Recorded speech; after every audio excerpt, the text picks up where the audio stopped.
오늘 법원이 낸 문구 중에 눈에 띄는 부분이 있습니다. 정당 민주주의에 위반했다라는 부분인데요. 저희가 그래픽을 보면서 잠깐 얘기를 보면요. 예, 상임 전국위와 전국위 의결로 당원과 국민에 의해 선출되고 전당대회에서 지명된 당대표 및 최고위원의 지위와 권한을 상실시키는 것은 정당의 민주적 내부 질서에 반한다. 이렇게 얘기했고요. 다음 얘기도 잠깐 같이 보도록 하겠습니다. 예, 정당의 자유는 최대한 보장돼야 하나 정당의 활동은 헌법 테두리 안에서 민주적 이루어져야 한다. 그래서 민주적 내부 질서 확보에 위한 법적 규제도 불가피하다라는 의견을 냈습니다. 그래서 사법부가 정당 활동에 대한 의견을 낼 수 있다. 이게 심했기 때문에라는 입장이고요. 앞서 이제 이번에 이준석 전 대표 체제가 붕괴되는 과정 자체가 민주적 내부 질서에 반했다. 이렇게 사법부는 판단을 했습니다. 이건 어떻게 보시는지요? 일단 여기서 보면 제일 중요한 것은 무엇이냐면요. 예전에도 비대위가 만들어졌던 적이 자주 있습니다. 그 자체를 문제를 삼고 있지는 않고요.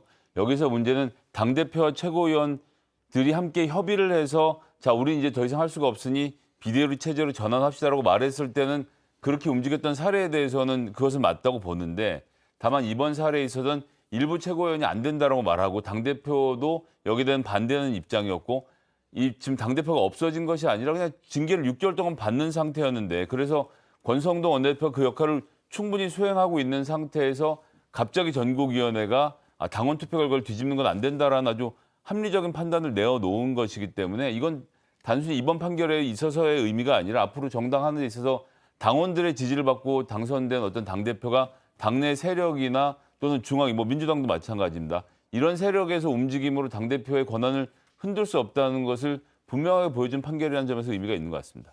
결국 이것도 이제 주호영 지금 비대위원장이 정당 내부에 너무 지나친 간섭을 하는 것은 좀 바람직하지 않다라고 이의 제기를 지금 하고 있는 것으로 보입니다. 충분히 그럴 수는 있다고 보는데 저는 이제 그건 사실은 지금 좀 더 토론이 필요해 보여요.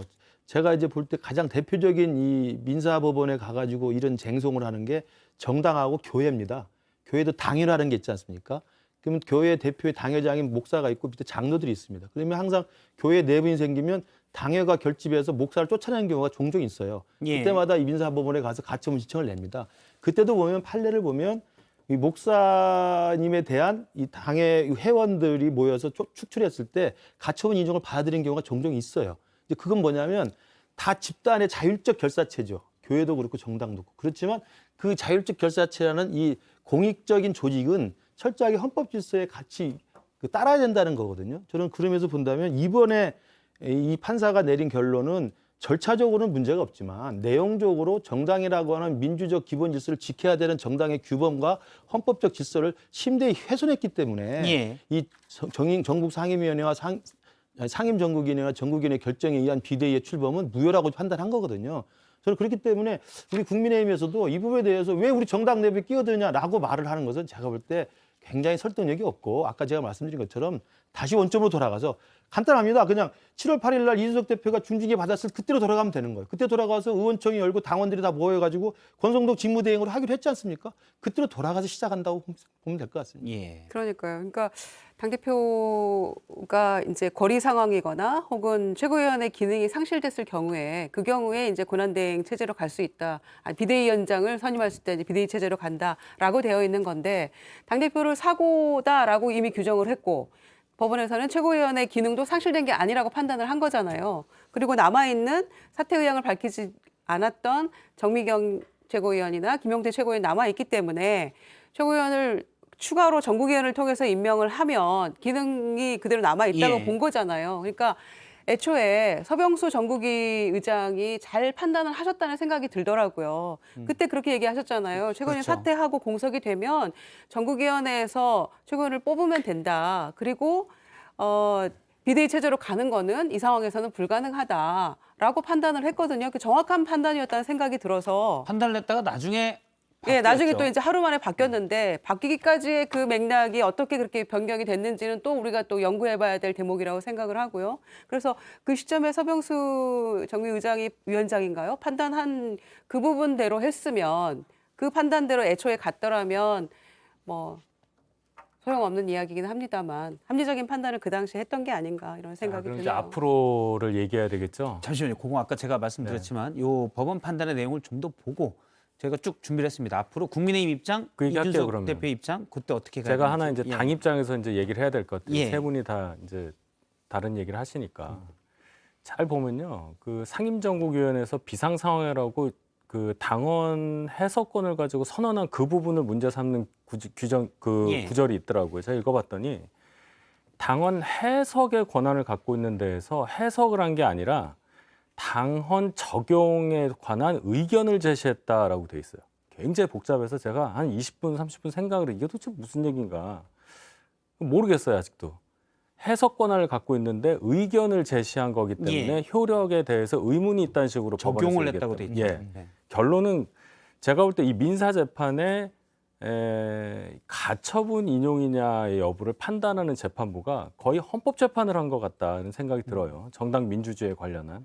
그래서 이 부분은 당에 있는 법률 전문가들이 충분히 아마 이의를 제기할 수 있는 부분은 있다고 보여지는데 어쨌든 법원의 판결을 받아들이는 자세는 변함이 없어야 된다는 것은 예. 맞는 얘기고 그렇습니다.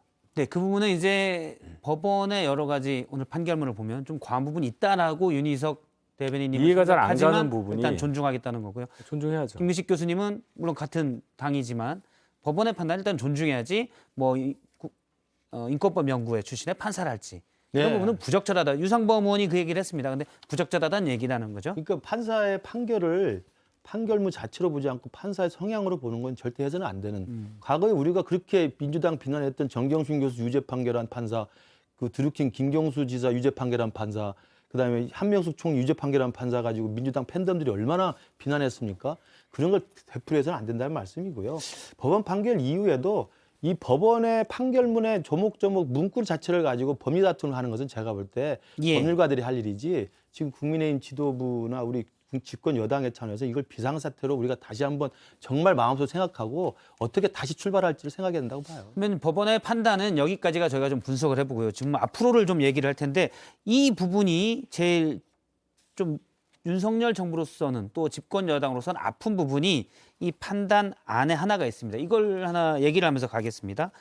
정당 민주주의의 위반 여부에 판단하면서 외부적인 상황이 발생하였다고 하기보다는 그러니까 비상 상황이 외부에서 초래됐다고 보기보다는 일부 최고위원들이 국민의힘 지도체제의 전환을 위하여 비상 상황을 만들었다고 보는 것이 타당하다라고 얘기했습니다. 이 부분은 그러니까 여러 가지 사실 이준석 전 대표 상황에 대해서 여러 의견이 분분했는데 법원은 누군가 세력에 의해서 이준석 대표를 몰아내려 했다라고 일단 법원은 판단하고 있는 겁니다. 이건 어떻게 보시는지요? 그러니까 그 다음 문장이 이제 지도체제 구성에 참여한 당원들의 권리를 침해한 것으로 정당 민주주의에 반한다. 예. 즉 당원들이 당 대표를 뽑았는데 최고위원들이 무슨 권한으로 그 당 대표를 내쫓았느냐라고 일가를 하는 것이고 그 말은 다른 말로 하면 누구였는지는 모르겠지만 대통령의 그 소위 말하는 내부 총질 문자가 공개된 이후에 갑자기 최고위원들이 최고위원직을 던지기 시작을 했고 그때 뭐 이 정치를 하는 안쪽 사람들은 다 얘기했습니다만 그래서 최고위의 과반수를 무너뜨리면 당 지도부가 무너지는 거야 안 무너지는 거야 가지고 여러 가지 논쟁이 있지 않았습니까? 예전에 집단 지도체제 때는 그렇게 해서 무너졌는데 단일 지도체제에서 그것이 가능한지에 대해서 논란이 있던 당시에 뭐 배현진 의원을 필두로 해서 최고위원직을 막 던지면서 정적수가 모자라다 이런 얘기가 나오고 아이고 이거 비상 상황이다라고 외쳤던 그 장면 바로 그런 법원이 구체적으로 짚은 것은 그 당시에 누가 최고위원들에게 이직을 던지고 나가서 아이고 이거 지금 비상 상황이네 만들었냐라는 것에 대해서 질타하고 있는 거 아닙니까? 예. 윤핵관들이 책임져야죠. 그렇죠. 그러니까 비상이 아닌 상황으로 보여지는데 직무대행 체제로 잘 가고 있는데 갑자기 비상 상황으로 돌변하게 된 그 원인이 무엇인가에 대한 얘기를 하고 있다고 보고요. 저는 이제 배현진 최고위원이나 뭐 조수진 최고위원 등이 자충수를 뒀다고 생각합니다. 물론 국민의힘이 자충수를 둔 거죠. 왜냐? 최고위원이 사퇴 표명, 의사 표명을 했는데 조금 뒤에 의결할 때는 8월 2일 날 의결할 때는 사퇴서를 낸 게 아니기 때문에 여전히 최고위원이다라는 얘기를 하면서 표결에 참여를 하잖아요. 최고위에서 의결에.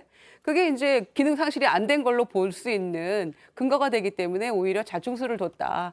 이렇게 보여지고요. 그리고 그 뒤로 사퇴서를 냈대요. 그러니까 그 예, 뒤로는 사퇴서는 그 뒤로는 뒤에 냈는데 냈습니다. 그렇죠. 그러니까 그러나 그 상황에서는 기능 상실로 볼 수 없다는 그럼 자충수를 두고 근거를 제공한 셈이 돼버린 거죠. 지금 이제 돌이켜서 참 또 반추해봐야 무슨 의미가 있겠습니까마는 지금 말씀하신 것처럼 상식적으로 판단할 때 외부 상황에 비상 상황이 없는데도 불구하고 내부에서 만약에 정당 민주를 훼손하면서 했다라는 게 중론이라고 한다면 당시에 그러면 서병수 전국 의장이 갑자기 입장을 바꾸게 된 배경이 무엇인지, 그리고 배현진 최고와 조수진 최고와 윤영석 최고가 주말 사이에 갑자기 사퇴 의사를 밝히게 된 진정한 의미는 무엇인지를 좀 따져볼 필요는 있을 것 같아요. 예, 지금 법원 판단은 어떤 보이지 않는 힘, 물론 자세히 보면 볼 수도 있겠지만 보이지 않는 힘이 작용해서 일부 절차나 이런 문제가 아니라 그런 내용은 없죠. 지금 비상 상황을 만들었다고 보는 것이 타당하다. 보이지 않는 체제 힘이 전환을 있을 위하여 뿐이 아니고. 해석하자면 그렇다는 말씀이죠. 오늘은 너무 과하게 해석하시는 오늘 거예요. 법원의 드라이하게 판단은 나와요. 그러니까. 일부 최고위원들이 그럼요. 주어는 일부 최고위원들이라는 거기에 뭐 보이지 않는 뭐 그런 건 없어요. 그런 건 없어요. 오늘은 판결문이 너무하신 거 아니고 아니에요? 너무하신 거 아니에요, 진짜? 판결문이 아니고 아니, 뭐 오늘 이준석 대표가 결정문입니다. 취소시키고 결정문. 취소시켜서. 근데 이제 앵커님의 말씀은 해석하자면 일부 최고위원들이 국민의힘 지도 체제를 전환을 위해서 비상 상황을 만드는 게 일단 불가능하잖아요. 그러니까 제 얘기는 국민의힘의 최고위원 2명이 배현진, 조수진, 윤영석 뭐 최고위원 3명이라고 합시다. 이거 이준석 대표 마음에 안 드는데 우리 지도 체제를 전환합시다. 라고 세 사람만 결심하면 지도 체제가 전환이 되는 건 아니었지 않습니까? 근데 실제로는 그것이 그렇게 된 것이고, 그러면 이것은 이 3명이 한 것이 아니라 이 3명을 움직이게 한 힘에 대해서 따져볼 수밖에 없이 된다라고 해석하는 것이 나중에 이준석 합리적이죠. 대표 말고 그 세 분을 불러다 인터뷰를 한번 하세요, 그러면. 예. 일단 보이지 않 그 얘기 빼고 일부 최고위원으로 하겠습니다. 일부 최고위원들 그런데 무언가 그러니까 힘이 작용 일부 최고위원들은 아니 무슨 뭔 힘이 무슨 작용을 힘이 해요. 작용해요. 여기가 뭐 물리학 강좌도 아니고 알겠습니다. 비상 상황을 만들었다고 해서 일부 메이크 비상 최고위원들이 상황. 그 주어에만 충실해 주시게요. 오늘 알겠습니다. 독립적으로 보라색 넥타이까지 메고 나오셨는데 일부 최고위원들 한번 불러다가 물어보세요. 알겠습니다. 아니 배현진 최고위원인 전 최고위원 여러 번 인터뷰를 요청했는데 안 나오시더라고요. 예. 송파가 좀 멀긴 멀어요. 송파 병원 나오시는데 알겠습니다. 저는 현역이 아니지 않습니까? 그런데 만약에 이렇게 억지로 상황을 만들었다는 거잖아요. 실수가 아니라 법원의 판단은 네. 일부 최고위원들이 네네. 그러면 윤석열 대통령이 계속 법치를 강조했는데 이른바 윤핵관으로 불리우는 분들은 다른 일을 한 게 아닌가 이렇게도 해석하면 과한 해석인가요? 그렇게 해석이 돼서 지금이라도 윤석열 대통령이 법치를 위반하고 정당 민주주의와 민주적 정당 질서의 기본을 해친 윤핵관들이 만약에 뒤에서 조정했다고 한다면 내쳐야죠. 지금 이 상황에서 그거 말고 무슨 방법이 있습니까? 예. 무슨 말씀인지 약간 좀 어질어질한데요. 본래 어지러지하게 오늘 끝내는 게 아니, 저희들 임무입니다, 지금. 내부 총질 문자를 보고 윤핵관들이 일제 일어서서 자 이거 일거에 해소해야 되겠습니다라고 이준석 대표를 내쫓았는데 그때까지 대통령께서 굉장히 평안한 모습으로 지금까지 계셨는데 윤핵관들이 이제 대통령 와서 뜻을 갑자기- 잘못 오도한 거죠. 더 드릴 말씀이 없네요. 예. 네. 오도한 네. 거죠. 아니, 그래서, 일단 그래서 될 군주는 무치라고 하잖아요. 이럴 때는 군주가 간신들을 쳐내는 게 방법입니다. 아니 무슨 군주입니까? 아니, 그러니까 대통령이. 예를 들면 그렇다는 거예요. 그러니까 지금에 있어서는 윤석열 대통령이 직접 여기에 개입했다고 볼 수 있는 정황이 하나도 없기 때문에 상황에 따라서 당내에서 이른바 윤핵관이나 윤핵관 호소인들을 중심으로 해서 일부러 비상상을 만들었다고 한다면 이거 대통령의 뜻을 저버린 거고 대통령을 욕되게 한 거 아닙니까? 예. 윤석열 정부를 망친 결과예요. 그러면 책임을 물어야죠. 저 잠시만요. 그 정황이 다 있습니다. 저는 잘 모르겠습니다. 저는 TV조선의 보도를 제가 봤는데요. 이렇게 해서 문제가 최고위원이 사퇴하니까 정족수를 채우자는 서병수 의장 이야기가 나오던 날 저녁에 TV조선 보도를 통해서 대통령실 발로 비대위 구성을 고민하고 있다는 보도가 나왔고요. TV조선이 아무 없는 얘기를 하지 않았을 것이라 생각하고요. 그리고 나서 조금 전에 말씀드렸던 일련의 인사들이 취해지면서 이준석 대표에 대한 수사의 강도가 올라가는 등 여러 가지 조치가 다방면에서 일어났고 그래서 월요일부터 갑자기 비대위로 전환한다는 외침이 나오면서 이 사태가 벌어졌기 때문에 그 당시에 전 대통령실에서 왜 비대위와 관련된 이야기가 흘러나오나 의아했는데 지금 이렇게 다 맞춰보면 결국 대통령실에서 이 그림 다 그렸다라고 보는 것이 저는 합리적인 판단이라고 그렇게 생각합니다. 추정하는 게 합리적이다는 말씀이시죠. 저 보도를 기준으로 그런 대통령실 거죠. 정무수석이나 비서실장도 불러서 인터뷰를 한번 해보죠. 저도 궁금합니다. 예. 그 정무수석 우상호 비대위원장이 2번이나 전화해서 좀 한번 만나면 안 되냐 그래서 한 번 국회 찾아오실 만큼 정책 큰 관심이 없으신 분 같아요. 제가 문제가 보기에. 있죠, 그거. 네. 예. 잘못된 행위죠. 그래서 정무수석 바꾸고 비서실장도 바꾸고 다 바꾸라고 했더니 전면적인 인사 개편 하라고 했더니 홍보수석만 바꿨잖아요. 윤 대변인 좀. 그 여러 가지 문제가 있는 너무 거죠. 힘들어지, 그리고 나 혼자. 권성동 아니 그 땡이 무너지면 안 문자를 되잖아. 네, 제가 막을게요. 예, 고의든 말씀하세요. 예. 실수든 그 문자를 우리가 다 보게 됐잖아요. 권성동 원내대표는 아무 책임이 없나요? 아, 이 모든 문제의 시발점이 바로 그 문자 파동 자, 때문이었잖아요. 예, 예. 내일 의총을 하고요. 지금 이제 우리가 어떻게 해야 되느냐를 생각해야 될 텐데 일단 비대위원장 없는 비대위가 됐어요. 예. 그래서 지금 비대위원 8분이 어떤 결정을 하느냐가 우선 중요하고 거기서 이제 아까 말씀하신 대로 그럼 과거 체제로 다시 복귀를 할 수밖에 없다고 해서 뭐 총사퇴를 하는데 뭐 이럴 수도 있겠죠. 또한 권성동 원내대표 관련한 부분 지적하신 바와 같이 이제는 뭔가 책임을 좀 져야 되지 않냐는 당내 여론이 높아진다면 뭐 원내대표도 교체가 될 수도 있겠죠. 이런 여러 가지 상황이 지금 뭐 예상할 수가 없어요. 근데 한 24시간만 지나면 다 아시게 될 것 같아요. 알겠습니다.